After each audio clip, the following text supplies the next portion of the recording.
പിന്നെ ഒരു ഇലക്ട്രീഷ്യൻ എന്നുള്ള നിലയ്ക്ക് ഒരു ചെറിയൊരു കാര്യം പറയാനുണ്ട്.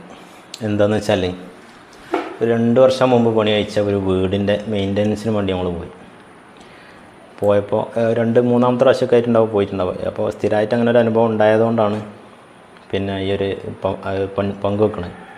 എന്താണെന്ന് വെച്ചാൽ, ഞങ്ങൾ മെയിൻ്റനൻസിന് പോയപ്പോൾ നമ്മൾ പണിക്ക് കഴിഞ്ഞ് പോകുന്ന സമയത്ത് നമ്മളൊരു ചെറിയ ചാർജ് പറയല്ലോ, അതായത് വീട്ടുകാരൻ ചോദിച്ചു എത്രയാണെന്നുള്ളത്. അപ്പോൾ നമ്മളിങ്ങനെ ചെറിയൊരു എമൗണ്ട് പറഞ്ഞു. അപ്പം വീട്ടിലത്തെ സ്ത്രീകളുണ്ടാവും, പെരക്കാരത്തികൾ. അപ്പോൾ ഓരോ വിചാരം എന്താണെന്ന് വെച്ചാൽ, നമ്മൾ ഒരു വീട് എടുത്തതുകൊണ്ട് ആ വീട്ടിലെ മെയിൻ്റനൻസ് ഫ്രീ ആണെന്നുള്ളതാണ്. അതായത് എപ്പോൾ വിളിച്ചാൽ നമ്മൾ പോകണം, നമ്മൾ പണി ചെയ്ത് കൊടുക്കണം, ഫ്രീ ആയിട്ട് ചെയ്യണം എന്നുള്ളൊരു മൈൻഡാണ് ആ വീട്ടുകാർക്ക് ഉണ്ടെന്നത്. എല്ലാവർക്കും ഉണ്ടെന്നുള്ളതല്ല, ആ വീട്ടുകാർക്ക്.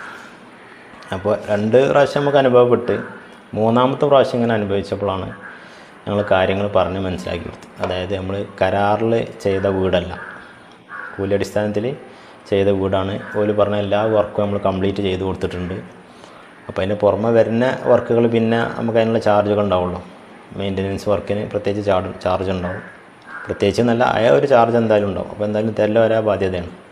അപ്പോൾ അതിങ്ങനെ പെരക്കാരന് എത്രയാണ് എന്ന് ചോദിച്ചപ്പോൾ പെരക്കാരത്തി പറഞ്ഞത് അതതിന് ഓരോരുത്ത വർക്ക് തന്നെ അല്ലേ, അപ്പോൾ പിന്നെ അതിന് പൈസ വേണോ എന്നുള്ളതാണ് ഓരോ ചോദ്യം. അപ്പോൾ 2 പ്രാവശ്യം നമുക്ക് അനുഭവിച്ച് 3ാമത്തിൽ അങ്ങനെ ആയപ്പോൾ ഞങ്ങളാണ് കാര്യങ്ങൾ പറഞ്ഞ് മനസ്സിലാക്കി കൊടുത്ത് പൈസ വാങ്ങിച്ച് പോകുന്നത്. അപ്പോൾ അങ്ങനെ ഒരു തെറ്റിദ്ധാരണ ആർക്കെങ്കിലും ഉണ്ടെന്നുണ്ടെങ്കിൽ അത് മാറ്റണം. കാരണം മെയിൻ്റനൻസ് ഫ്രീ അല്ല. അതായത് കരാറടിസ്ഥാനത്തിൽ എടുത്ത വർക്കാണ്. അതിൽ നമുക്ക് ബാക്കി വർക്ക് ഉണ്ടെന്നുണ്ടെങ്കിൽ എന്ത് ചെയ്യണം, അത് നമ്മൾ തീർത്ത് കൊടുക്കേണ്ടത് നമ്മളെ ഉത്തരവാദിത്തമാണ്.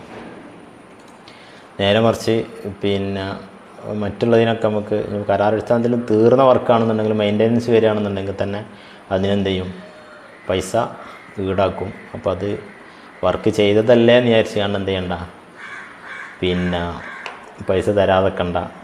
അപ്പം അങ്ങനെ ഒരു തെറ്റിദ്ധാരണ ആരെങ്കിലും എടുത്തിട്ടുണ്ടെങ്കിൽ അത് മാറ്റണം. അങ്ങനെയല്ല അതിൻ്റെ വിഷയങ്ങൾ കേട്ടോ. ഓക്കെ എന്നാൽ.